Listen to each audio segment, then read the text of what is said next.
Сәлеметсіңдер ме, балалар? Қалдарың қалай? Здравствуйте, ребята. Как ваши дела? Ребята, это урок казахского языка.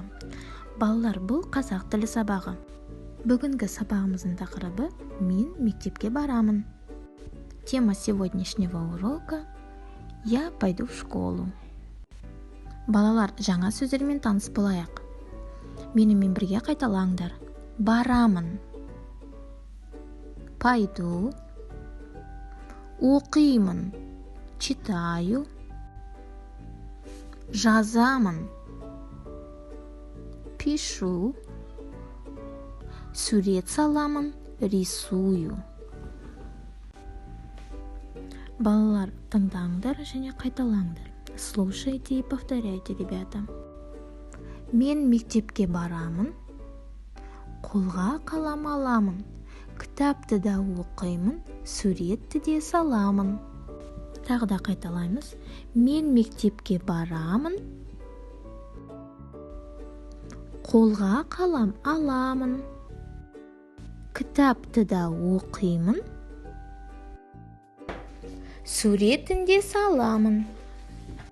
Жарайсыңдар, балалар. Балалар, енді сергіп алайық.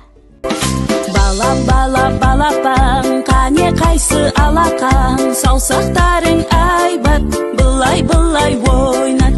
Бала, балапан, қане қайсы алақан, саусақтарың айбат, былай ойнат.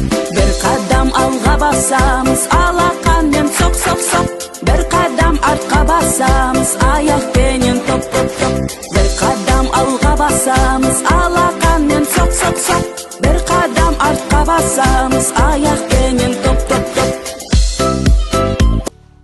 Жақсы, балалар. Балалар, енді суретке қарап, менімен бірге қайталаңдар. Мен мектепке барамын. Я пойду в школу. Мен кітап оқимын.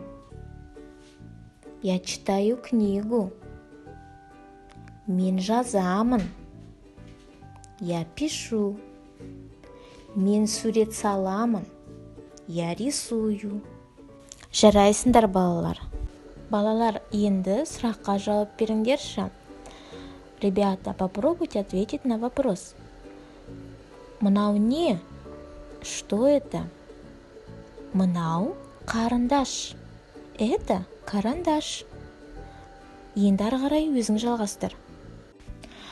Жарайсыңдар, балалар. Балалар, енді өздерің қаралаған оқу құралының суретін салыңдар. Молодцы, ребята. Ребята, теперь нарисуйте школьные принадлежности, которые вам нравятся. Жарайсыңдар, балалар. Осымен сабағымыз аяқталды. Сау болыңдар. Ребята, на этом наш урок окончен. Спасибо за внимание. До свидания.